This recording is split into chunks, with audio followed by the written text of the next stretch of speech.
Good evening সবাইকে। আজকে আমি টিফিনে বানাবো হচ্ছে ব্রেড বাটার আর চিজ দিয়ে একটা স্যান্ডউইচ। তো স্যান্ডউইচ বানানোর জন্য একটা ব্রেড রেডি করে রেখেছি।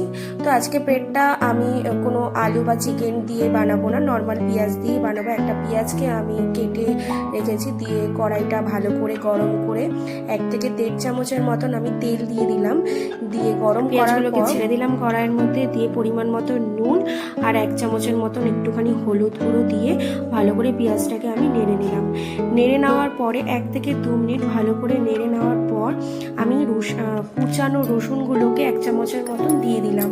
দিয়ে দেওয়ার পর ওই 1 মিনিটের মতন ভালো করে নেড়ে একটা প্লেটের মধ্যে আমি সার্ভ করে নিলাম। দিয়ে প্রত্যেকটা ব্রেডের মধ্যে অল্প অল্প করে বাটার লাগালাম। লাগানোর পর আমি এই যে ভেজে রাখা পেঁয়াজগুলোকে অল্প অল্প করে প্রত্যেকটা ব্রেডের মধ্যে দিয়ে ব্রেডগুলোকে সাজিয়ে নিলাম।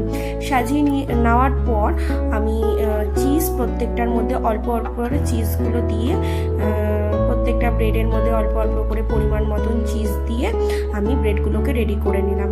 ব্রেডগুলোকে রেডি করে নেওয়ার পর এক্সট্রা যে ব্রেডগুলো ছিল সেগুলোকে বাটার দিয়ে আমি মেখে আমি প্রত্যেকটা ব্রেডের ওপর দিয়ে একটা তাওয়া গরম করে একটা রিফাইন্ড অয়েল দিয়ে আমি ব্রেডগুলোকে ভেজে নিলাম।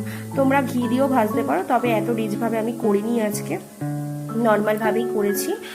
আর এভাবে কিন্তু বানিয়ে একবার দেখতে পারো, সত্যি ভীষণ ভালো লাগে খেতে।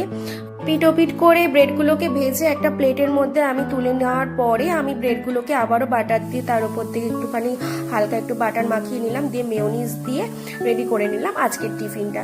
তো চলো বাই, তোমরা সবাই ভালো থেকো, সুস্থ থেকো, দেখা হচ্ছে কোনো নেক্সট কোনো ভিডিওতে।